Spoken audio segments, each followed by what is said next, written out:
The City of Montreal met for an executive committee meeting this week discussing proposing a green pact for parties running in the upcoming municipal elections. The Green Pact would make infrastructures more efficient through the water and road network. The City of Montreal met for an executive committee meeting this week discussing proposing a green pact for parties running in the upcoming municipal elections. The Green Pact would make infrastructures more efficient through the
Alors bonjour, bienvenue à cette séance du comité exécutif du 14 septembre 2022. Je me présente Caroline Bourgeois, vice-présidente du comité exécutif, en remplacement exceptionnellement de notre collègue présidente, Madame Dominique Olivier.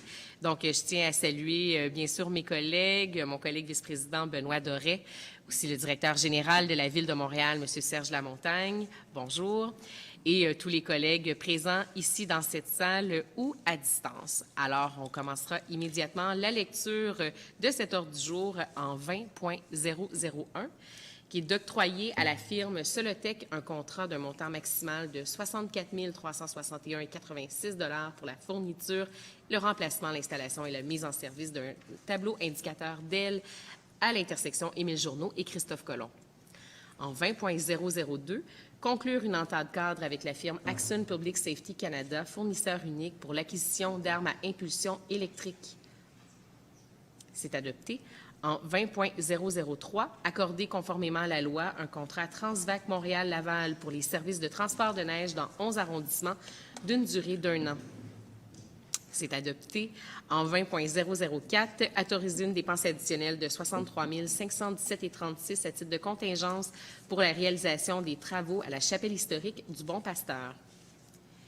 C'est adopté. En 20.005, accorder un contrat à Demix Construction pour des travaux d'égouts, de conduite d'eau, de voirie d'éclairage, de feux de circulation dans l'avenue Bennett dans Mercier-Hochelaga-Maisonneuve. C'est adopté.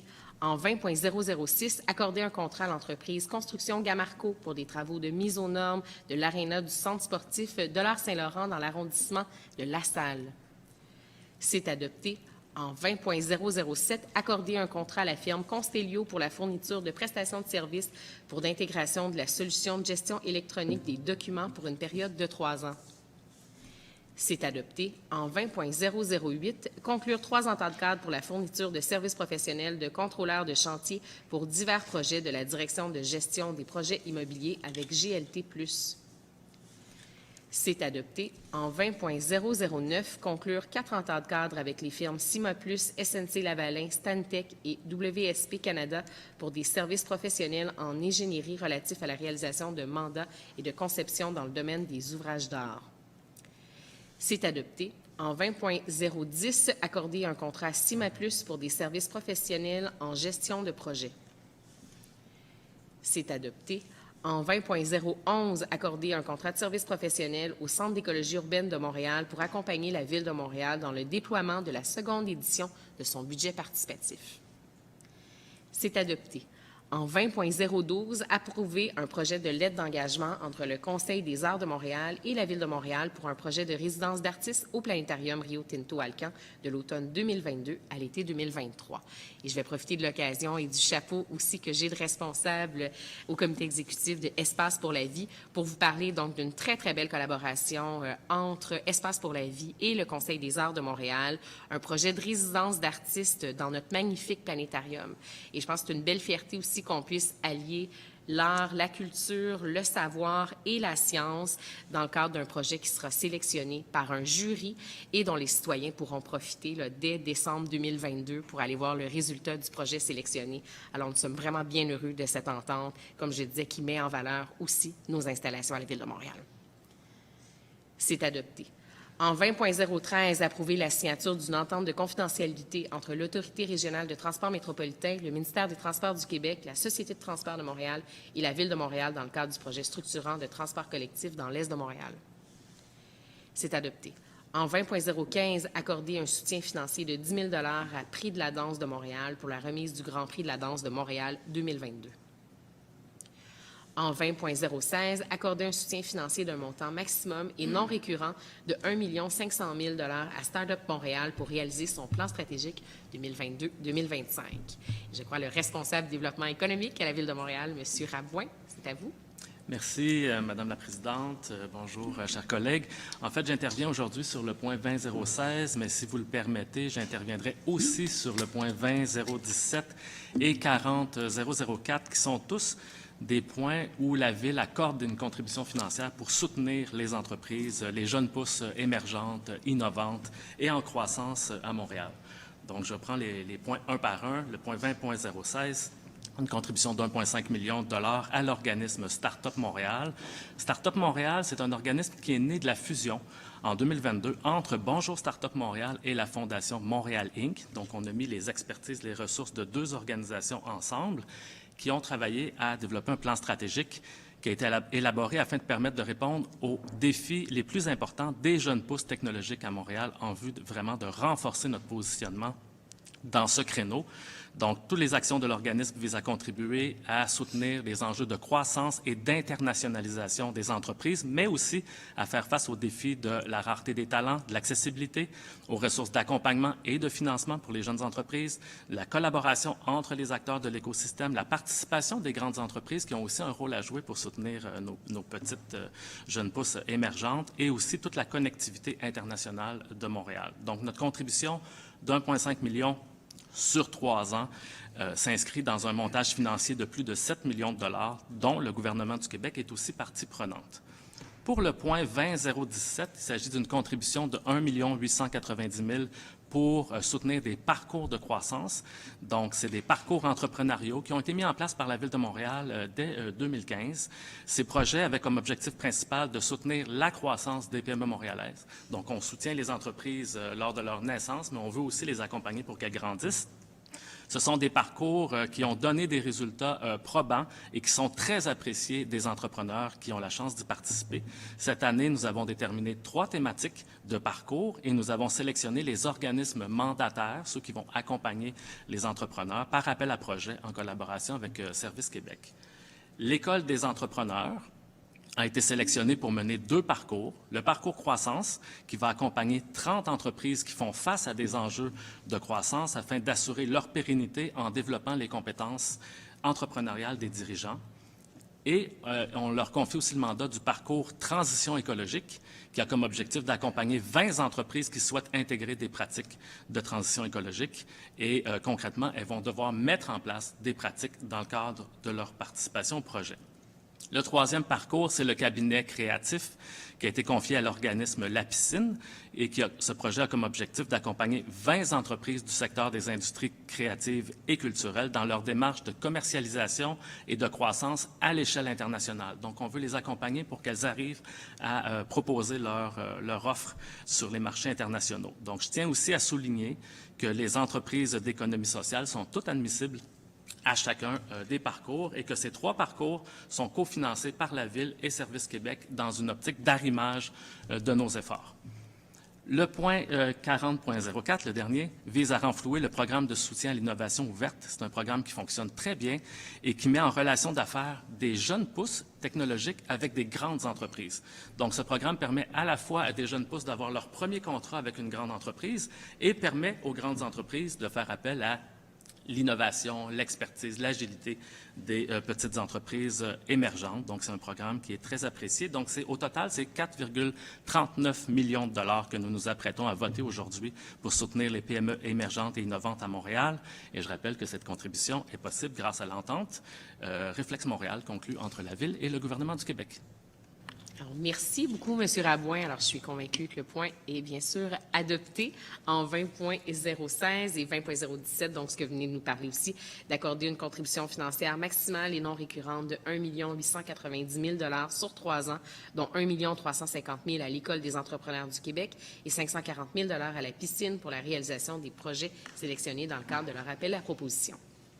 C'est adopté. En 20.018, accorder une contribution financière de 25 000 $ à Réseau d'aide aux personnes seules et itinérantes de Montréal pour l'organisation de la Nuit des sans-abri qui aura lieu le 21 octobre 2022. C'est adopté. En 20.019, accorder une contribution en biens et services estimée à 27 020 $ à Imersa pour la réalisation du symposium Imersa Montréal 2022 en octobre. C'est adopté. Alors maintenant, on passe au point administration et finances en 30.002, autoriser l'augmentation du budget de fonctionnement, revenus et dépenses de l'arrondissement de La Salle d'un montant de 907 566 pour permettre l'exécution des travaux requis suite à la signature du bail avec l'AMD, l'Agence de mobilité durable. C'est adopté en 30.003, approuver des initiatives culturelles et autoriser l'occupation du domaine public du 15 septembre au 14 octobre 2022. C'est adopté. En 30.004, approuver le calendrier modifié des assemblées ordinaires du Conseil municipal et du Conseil d'agglomération 2022.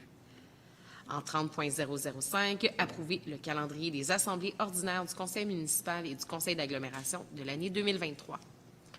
En 30.006, désignation d'un nouveau membre indépendant du Conseil du réseau de transport métropolitain. C'est adopté. En 30.007, autoriser un virement budgétaire de 25 400 000 $ en provenance de la réserve dédiée à l'activité de déneigement vers le budget de fonctionnement du service de la concertation des arrondissements afin d'assumer des dépenses additionnelles d'opérations de déneigement des chaussées et des trottoirs et d'élimination de la neige. C'est adopté. En 30.008, approuver le document d'orientation 2023-2025 de l'Agence de mobilité durable. C'est adopté. En 30.009, approuver l'amendement à l'encadre intervenu entre la Ville de Montréal et l'Agence de mobilité durable pour préciser les rôles et responsabilités de chaque partie dans la gestion des terrains de stationnement. C'est adopté. On passe maintenant au point 40 de réglementation. En 40.001, approuver la prolongation des heures d'exploitation du permis de réunion de l'organisme Montréal 24-24 enregistré dans le cadre de l'événement Non-Stop 5 ans organisé à l'édifice de Wilder jusqu'à 9 h la nuit du 30 septembre au samedi 1er octobre 2022. Monsieur Rabouin. Donc, deuxième intervention de la journée, c'est parce que c'est le lendemain de ma fête, c'est pour ça. Ah, mais bonne fête. Écoutez, au nom de tous les membres du comité exécutif, là, vous évitez qu'on vous chante une chanson. Donc, je tiens à souligner de manière plus sérieuse Oui.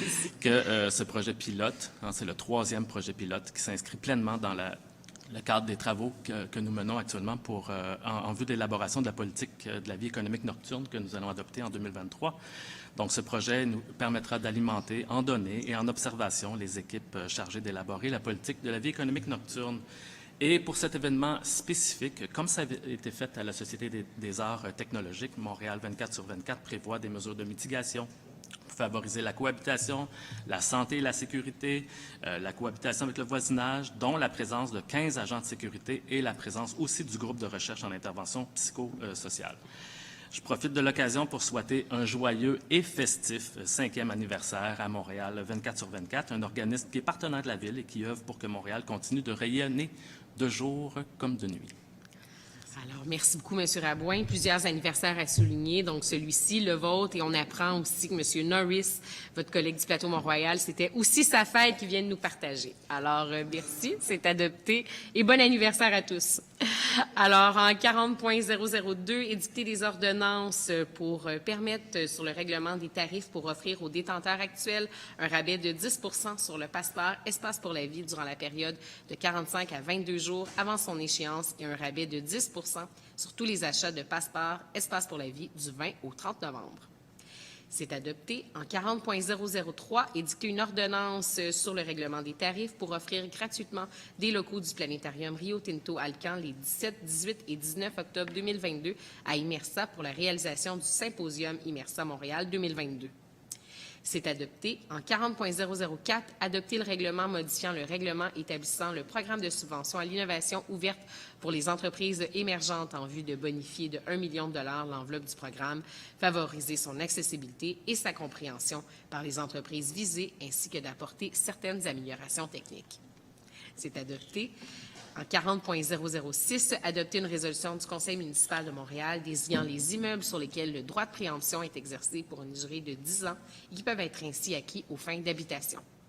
C'est adopté. En 40.007, adopter une résolution du Conseil d'agglomération de Montréal désignant les immeubles sur lesquels le droit de préemption est exercé pour une durée de 10 ans et qui peuvent être ainsi acquis aux fins de logement social. C'est adopté. En 40.008, adopter le projet de règlement intitulé « Règlement modifiant le règlement intérieur du Conseil d'agglomération sur la délégation de pouvoir du Conseil d'agglomération au comité exécutif relatif à l'exercice du droit de préemption aux fins de logement social ». C'est adopté. En 40.009, adopter avec changement le règlement 20.041 visant à améliorer l'offre de logement social abordable et familial pour ajouter une zone de logement abordable de type 2 sur le territoire de l'arrondissement de Rivière-des-Prairies, Pointe-aux-Trembles. C'est adopté. Et finalement, en 60.001, déposer le rapport de la consultation publique tenue par l'Office de consultation publique de Montréal sur le projet de tour 6 sur le site du Square Children. C'est adopté et c'est ce qui mène avant la levée de la séance, bien sûr, le mot de notre mairesse qui est avec nous.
Alors, Madame la mairesse, le plaisir est de vous entendre sur votre mot. Merci. Bonjour, Madame la vice-présidente. Merci, je suis contente d'être avec vous, chers collègues. Quelques faits saillants, quelques informations que je tiens à vous partager ce matin. Tout d'abord, permettez-moi de revenir sur les inondations. En fait, la pluie qui est tombée hier, c'était quelque chose, là. Clairement, là, beaucoup se sont retrouvés, je dirais, prisonniers, ou du moins ont cherché un abri rapidement, et ça a duré longtemps. Si bien qu'on peut dire qu'en 2 heures, on a eu à peu près, à quelques millimètres près, là, la quantité d'eau qu'on reçoit en général en 1 mois. C'est majeur. Donc, je tiens vraiment à remercier les policiers, l'École bleue, toutes les équipes qui ont été très proactives pour gérer la situation, entre autres de sécuriser des intersections, même d'enfermer, surtout celles qui mènent vers des viaducs où les ponts sont bas, là, pour éviter que des piétons, des cyclistes et des automobilistes se retrouvent pris à ces endroits-là. Donc, vraiment, je tiens à les remercier. Écoutez, c'est particulier qu'on se soit passé hier, alors qu'hier matin, j'étais avec mes collègues des 10 plus grandes villes au Québec. Je les ai invités à se joindre à moi pour discuter d'une proposition qui est celle d'un pacte vert, donc une proposition que nous avons faite pour tous les partis en élection et donc pour le prochain gouvernement du Québec, à savoir d'avoir un véritable partenariat avec les villes pour vraiment rendre plus résilientes et plus performantes nos infrastructures. Et par infrastructure, je parle essentiellement des infrastructures de l'eau et du réseau routier. Donc, je ne sais pas si c'est de l'ironie, mais mais hier d'avoir cette discussion sur le pacte vert et qu'en même temps, on ait des pluies diluviennes qui font que notre réseau fournit pas, parce que c'est ça qui se passe. Plus il y a plus les changements climatiques plus les épisodes liés au changement climatique sont importants et forts, bien, plus notre réseau, qui n'a pas été construit pour recevoir ce genre d'épisode-là, ou du moins avant, c'était peut-être une fois aux 50 ans, une fois aux 100 ans, bien là, c'est rendu beaucoup plus fréquent. Alors, c'est pour ça que les villes demandent un partenariat, c'est-à-dire, puisque c'est nous qui devons financer les infrastructures, et on le comprend, mais on n'a pas cette capacité financière, surtout quand on a un très, très vieux réseau, comme celui de la Ville de Montréal, notre système d'égouts, le système d'aqueduc également, et malgré l'argent qui est investi, parce que la Ville de Montréal et notre administration est très responsable, c'est plus de 2 milliards qui est investi par année, je dirais grosso modo, là, pour notre PDI, pour les 10 prochaines années, on parle de 20 milliards de dollars qui vont être investis. C'est la bonne chose à faire. Et on est proactif. Mais force est d'admettre que les administrations précédentes, à ne pas s'être trop occupées, ou du moins, il n'y a pas autant d'argent qu'on aurait dû investir plus d'argent pour s'en occuper. Montréal est dans cette situation-là, mais d'autres villes au Québec le sont également. Alors, j'étais heureuse que mes collègues des autres grandes villes soient avec nous. Et on dit les grandes villes, mais sachez qu'on parle aussi pour les plus petites municipalités également, qui elles aussi doivent faire face aux intempéries qui sont toujours, les épisodes qui sont toujours plus fréquents et plus violents, si je peux dire ainsi. Dans l'après-midi, j'ai rencontré le premier ministre M. Legault, qui est en campagne, mais il est venu à l'hôtel de ville avant que la pluie tombe. Mais celui-ci nous a parlé de son ouverture à adapter certains programmes qui existent déjà pour réduire les GES.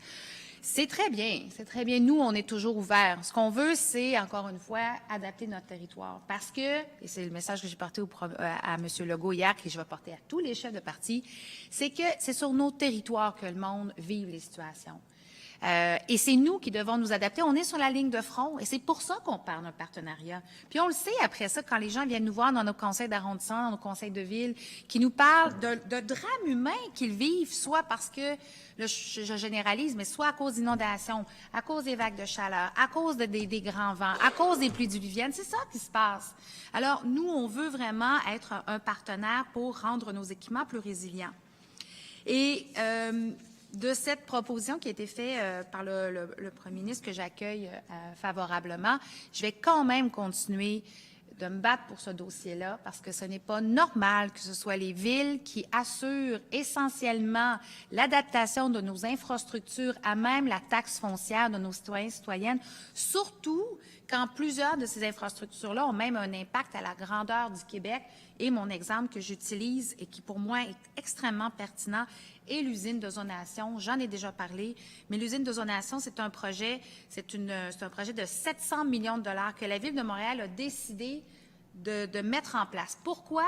Parce que l'eau qui va rentrer dans l'usine, une fois qu'elle va être rejetée dans le fleuve Saint-Laurent, après, elle va être plus propre.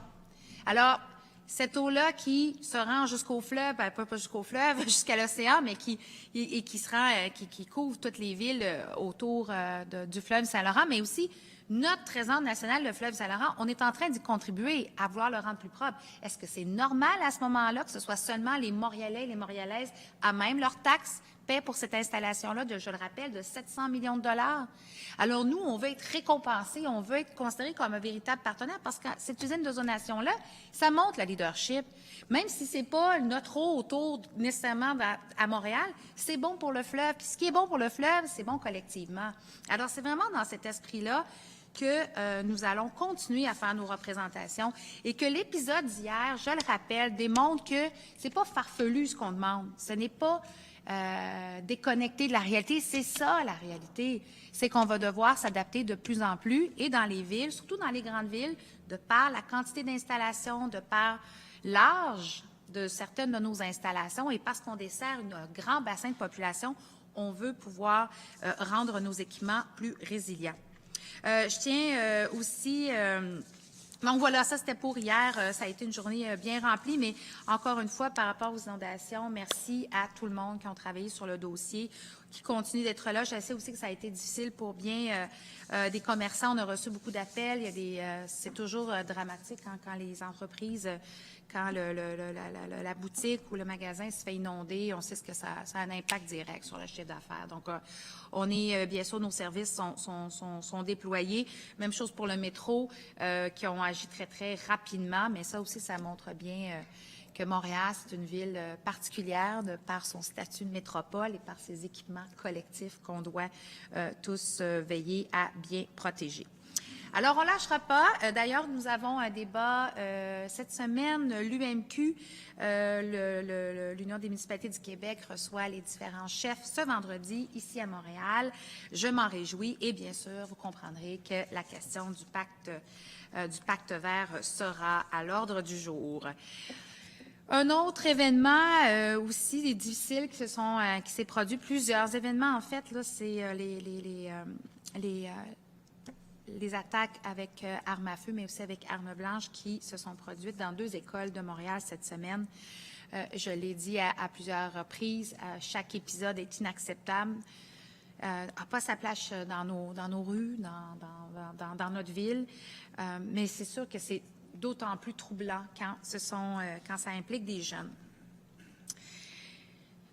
Je vais le redire encore, cette lutte contre la violence armée, l'augmentation de la violence armée, c'est un marathon, puis tout le monde doit mettre la main à la pâte.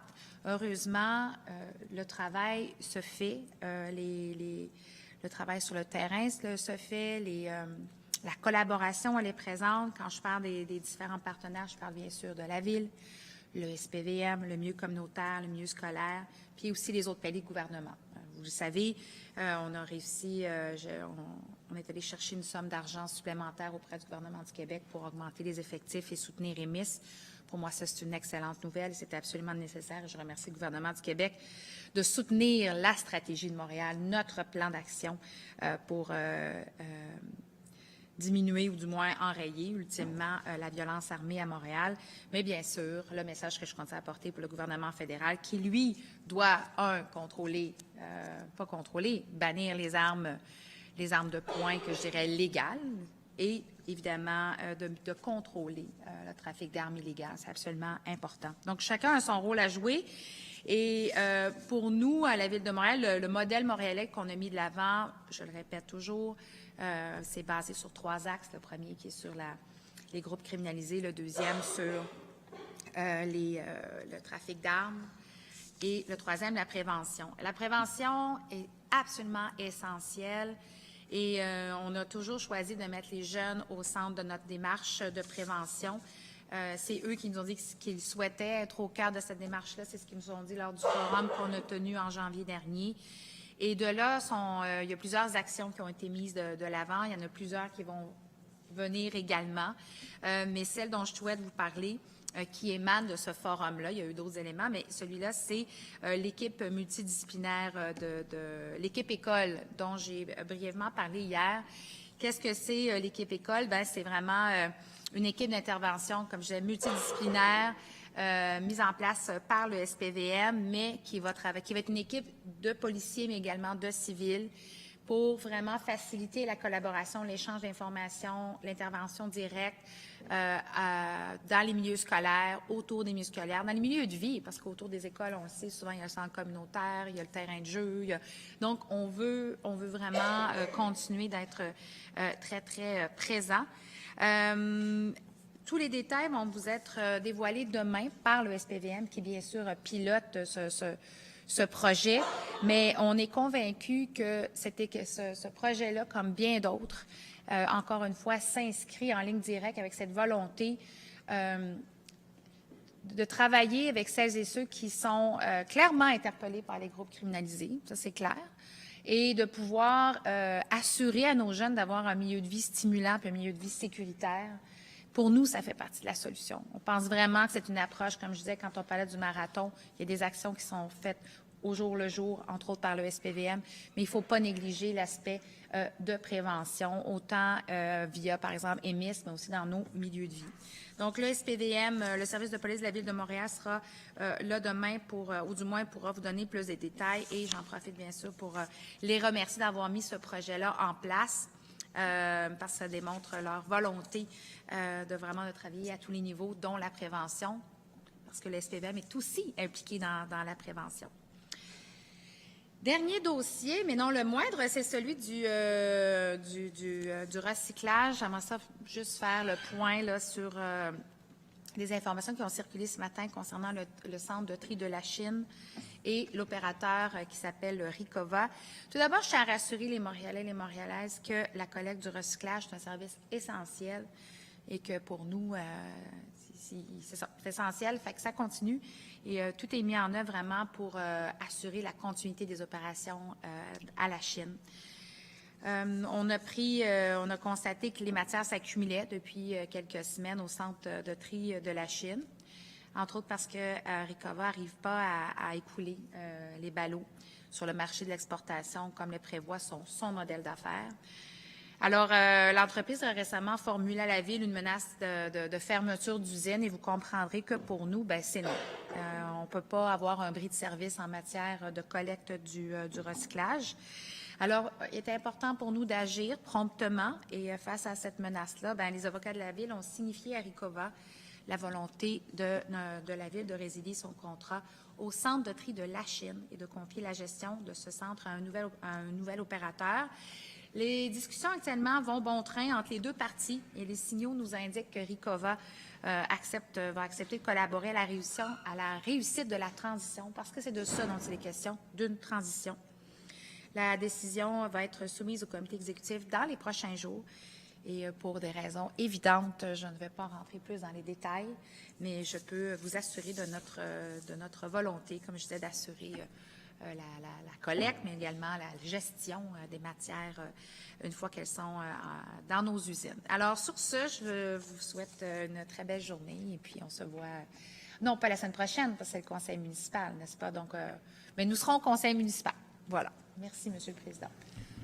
Merci beaucoup, Madame la mairesse, pour ces propos rassurants. On se donne effectivement rendez-vous dans 2 semaines, même heure, même poste. D'ici là, il y aura effectivement conseil municipal et conseil d'agglomération. Merci beaucoup à tous. Passez une excellente journée.